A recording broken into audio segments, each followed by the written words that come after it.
Здравствуйте, меня зовут Ирина Чахант, я студентка, сейчас я учусь в Российском технологическом университете МИРа. Раньше я училась в школе комплекс СОТ. Когда я училась в школе комплекс СОТ, я отправилась в путешествие по науке с школьниками. Там мы сделали много интересных естествознательных экспериментов.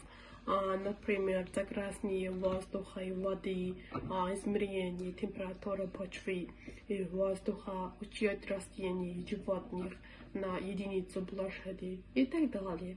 Я поняла, что меня больше интересует химия и биология, чем другие предметы, когда я делаю эти эксперименты.